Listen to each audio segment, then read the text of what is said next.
Di sini saya akan pada saat operasi sedang berlangsung. Adapun dan untuk menghindari hal itu. Halo, selamat datang di video kami. Pada video kali ini, kami akan membahas mengenai laporan keuangan salon cantik.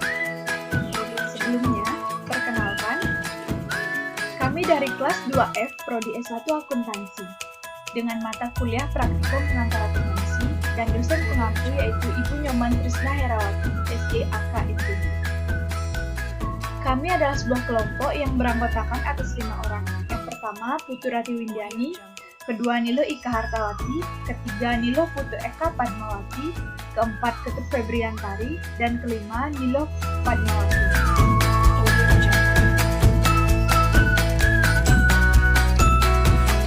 Nah, pada kesempatan kali ini, kami akan membahas dua topik. Yang pertama, laporan keuangan pada bulan Desember 2018.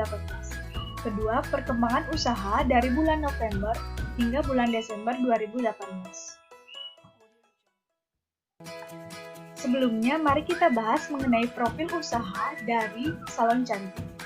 Jadi, perusahaan ini bernama Salon Cantik, di mana kegiatan usahanya yaitu melayani jasa kecantikan seperti potong rambut, mani-pedi, dan lain sebagainya.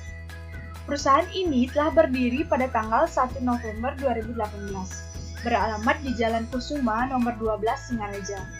Perusahaan ini telah memiliki izin usaha dan telah memiliki NPWP, sehingga memiliki kewajiban untuk membayar pajak. Periode akuntansinya yaitu selama 12 bulan dengan awal periode bulan Januari dan akhir periode bulan Desember. Setelah kita membahas mengenai profil usaha dari Salon Cantik, mari kita bahas mengenai tujuan dibuatnya laporan keuangan.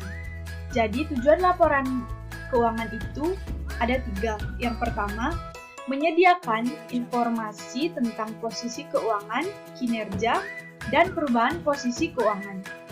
Nah, melalui laporan keuangan, kita dapat mengetahui bagaimana posisi keuangan perusahaan kita. Kedua, mengetahui kinerja dan perubahan-perubahan yang terjadi dalam posisi keuangan tersebut. Selanjutnya, sebagai acuan untuk keputusan perusahaan pada periode berikutnya. Nah, laporan keuangan dapat dijadikan sebagai bahan evaluasi untuk menentukan keputusan demi kelangsungan perusahaan pada periode berikutnya. Dan yang terakhir yaitu untuk dapat menilai aktivitas pendanaan serta juga operasi perusahaan. Nah, melalui laporan keuangan, kita dapat menilai bagaimana aktivitas pendanaan dan bagaimana aktivitas operasi dari perusahaan yang kita kelola. Nah, adapun laporan keuangan yang akan kita bahas ada 3. Yang pertama, profit and loss atau laporan laba rugi. Kedua, statement of financial position atau neraca. Dan ketiga, cash flow report atau laporan arus kas. Baik, langsung saja kita masuk pada pembahasan pertama mengenai laporan keuangan pada bulan Desember 2018. Kepada penyaji, saya persilahkan. Terima kasih atas kesempatan yang diberikan. Nama saya Putu Rati Windiani dengan NIM 19170556. Pada kesempatan ini, saya akan menjelaskan mengenai laporan keuangan perusahaan Salon Cantik periode Desember 2018. Seperti yang kita ketahui, profit and loss adalah laporan keuangan yang menjelaskan mengenai besarnya keuntungan ataupun kerugian yang dialami suatu perusahaan pada saat operasi sedang berlangsung. Adapun akun-akun yang mempengaruhi profit and loss adalah pendapatan dan beban-beban. Untuk Salon Cantik itu sendiri, pendapatan yang diperoleh pada bulan Desember 2018 sebesar Rp40.565.000, di mana total ini dihasilkan dari pendapatan jasa sebesar Rp40.500.000, pendapatan bunga di BCA sebesar Rp35.000, dan pendapatan bunga di BNI sebesar Rp30.000.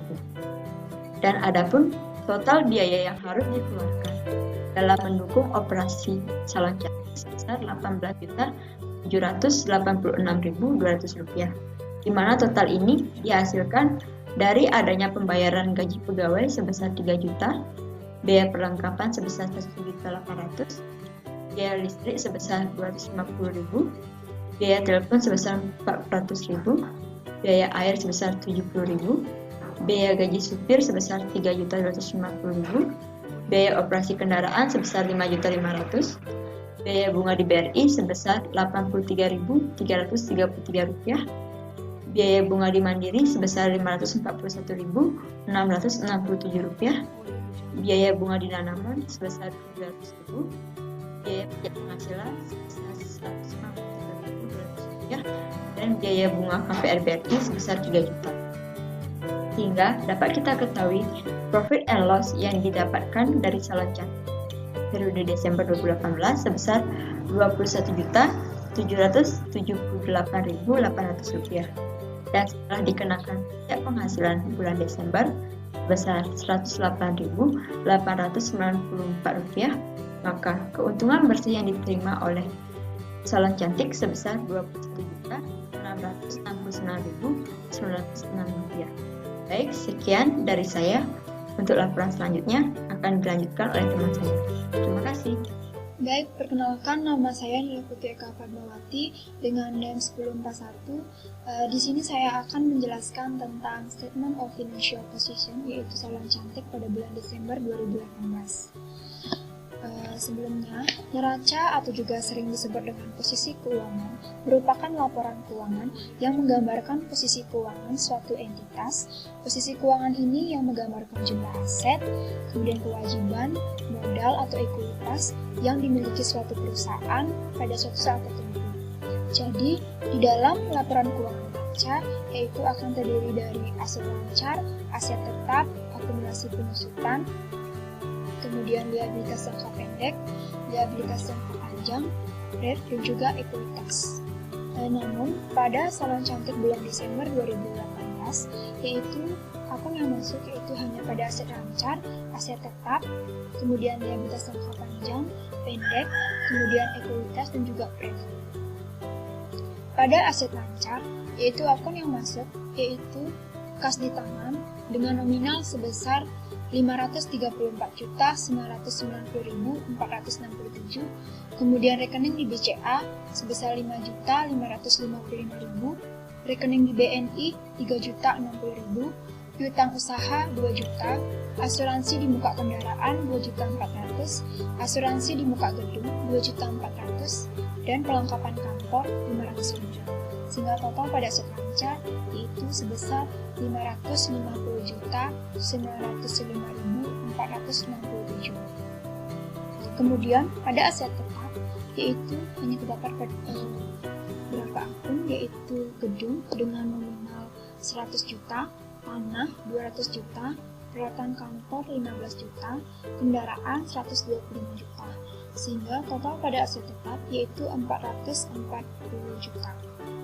Kemudian total dari aset lancar dan aset tetap yaitu sebesar 990.905.467. Kemudian liabilitas jangka pendek yaitu hanya terdapat 2 akun, yaitu hutang biaya lainnya dengan nominal sebesar 720.000, hutang di BRI 9.166.667, sehingga total yaitu 9.886.667. Kemudian liabilitas jangka panjang yaitu hutang di Mandiri dengan nominal sebesar 63.916.667, hutang di Danamon yaitu sebesar 68.833.333, hutang KPR BRI 297.500.000, sehingga total liabilitas jangka panjang yaitu 430.250.000. Kemudian REF Ketek Nova 12 juta, ekuitas modal Ketek Nova 500 juta, laba rugi tahun berjalan 62.768.800, sehingga total pada ekuitas yaitu 562.768.800, sehingga total dari liabilitas jangka panjang dan jangka pendek dan ekuitas yaitu sebesar 990 juta 905.467. Baik, mungkin sekian yang bisa saya sampaikan. Mohon maaf jika ada kesalahan kata. Saya ucapkan terima kasih. Selanjutnya dilanjutkan oleh teman saya. Baik, perkenalkan nama saya Niluh Padmawati dengan NIM 1917051125. Di sini saya akan menjelaskan tentang laporan cash flow per Desember 2018 dari Salon Cantik. Laporan cash flow atau laporan arus kas memiliki 3 aktivitas. Yang pertama ada operating activity. Yang kedua ada investing activity. Dan yang ketiga ada funding activity. Baik, yang pertama saya akan menjelaskan laporan operating activity dari Salon Cantik. Dapat dilihat pada PowerPoint seperti di sini. Operating activity berasal dari penerimaan pendapatan dan pembayaran biaya-biaya operasional perusahaan. Operating activity dari Salon Cantik sebesar Rp21.673.800. Dan yang kedua, investing activity Salon Cantik dapat dilihat pada PowerPoint seperti ini. Investing activity berasal dari pembelian dan penjualan aset tetap dari perusahaan. Investing activity pada Salon Cantik sebesar Rp52.500.000. Dan yang ketiga ada funding activity. Funding activity pada Salon Cantik dapat dilihat pada PowerPoint seperti di sini. Funding activity berasal dari pengambilan prepay dari pemilik perusahaan, peminjaman dana dari pemilik, dan investasi dari pemilik. Funding activity dalam Salon Cantik sebesar Rp565.816.667. Jadi, total keseluruhan dari ketiga aktiviti pada Salon Cantik yaitu sebesar Rp534.990.467. Untuk mendapatkan total keseluruhan dari cash flow, dapat dilakukan pengurangan dari operating dikurangkan dengan investing activity, lalu dijumlahkan dengan funding activity, maka hasilnya akan mendapatkan sebesar Rp534.990.467. Total keseluruhan dari cash flow harus sama dengan total kas di tangan pada statement of position. Baik, sekian dari saya. Selanjutnya akan dilanjutkan oleh teman saya. Nah, itulah tadi pembahasan pertama mengenai laporan keuangan Salon Cantik pada bulan Desember. Selanjutnya, mari kita masuk pada pembahasan kedua mengenai perkembangan usaha dari bulan November hingga Desember 2018. Kepada penyaji, saya persilahkan. Baik, di sini saya akan melanjutkan presentasi dari teman saya. Sebelumnya, perkenalkan nama saya Nili Kartawati, NIM 1917051027. Di sini saya akan mempresentasikan tentang perbandingan laporan yang dilihat dari profit and loss yang dimiliki oleh Salon Cantik pada bulan November 2018 dan Desember 2018. Pertumbuhan laba yang relatif stabil memungkinkan untuk memprediksi laba perusahaan di masa yang akan datang. Pendapatan laba dan rugi suatu perusahaan dapat dipengaruhi oleh beberapa faktor seperti beban dan pendapatan. Dilihat pada laporan Salon Cantik, laba perusahaan menurun sebanyak Rp16.460.867. Hal ini disebabkan oleh menurunnya pendapatan yang awalnya sebesar Rp57.050.000 menjadi Rp40.565.000. Sedangkan biaya beban-beban usaha yang dikeluarkan masih tetap sama yang berkisaran di antara nominal 18 jutaan. Jika hal ini terjadi terus-menerus, tidak memungkiri perusahaan akan mengalami financial distress, yaitu kondisi di mana laba perusahaan bernilai negatif dan perusahaan terancam bangkrut. Dan untuk menghindari hal tersebut, manajemen Salon Cantik bisa mengelola perusahaannya lebih baik lagi, dan mungkin mengurangi beberapa pegawai-pegawai agar beban usaha bisa berkurang lebih sedikit. Sekian presentasi dari saya, akan dilanjutkan oleh teman saya. Baik, selanjutnya saya Ketut Febriantari dengan NIM 1083 akan menjelaskan mengenai perbandingan laporan dilihat dari Statement of Financial Position atau neraca yang dihasilkan. Nah, berikut ini adalah ikhtisar neraca pada bulan November dan bulan Desember. Dapat kalian simak pada layar. Nah, pada dasarnya neraca adalah laporan keuangan yang menyajikan secara nyata mengenai jumlah harta atau kewajiban serta modal yang dimiliki oleh perusahaan. Nah, seperti berikut ini. Aset lancar pada bulan November sebesar 596.550.000. Sedangkan pada bulan Desember, aset lancarnya sebesar 550.905.467 rupiah. Nah, penurunan ini atau perubahan ini dapat terjadi karena aset lancar digunakan untuk membiayai aktivitas perusahaan. Selanjutnya yaitu aset tetap. Aset tetap nominalnya tetap sama yaitu 440 juta dan pada Desember juga tetap yaitu 440 juta. Aset tetap ini terdiri dari peralatan, kendaraan, gedung, dan tanah. Kemudian akumulasi penyusutan. Pada bulan November, perusahaan mencatat akumulasi penyusutannya sebesar Rp2.750.333. Sedangkan pada bulan Desember, perusahaan tidak mencatat akumulasi penyusutannya sehingga bernilai 0. Kemudian, total aset atau aktifanya pada bulan November yaitu Rp1.033.799.667. Sedangkan pada bulan November, total asetnya atau total aktifannya yaitu Rp990.905.467.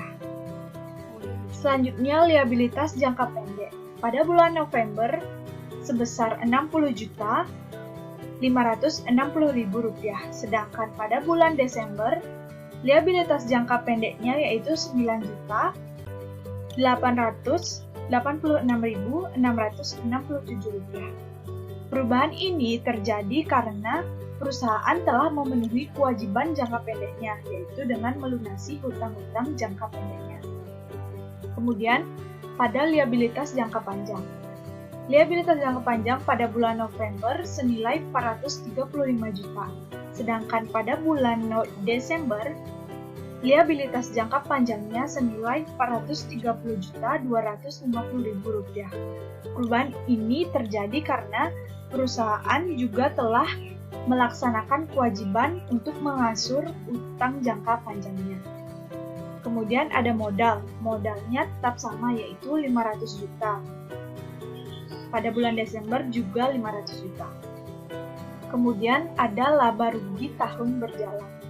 Nah, pada bulan November perusahaan memperoleh laba sebesar 38.239.667 rupiah.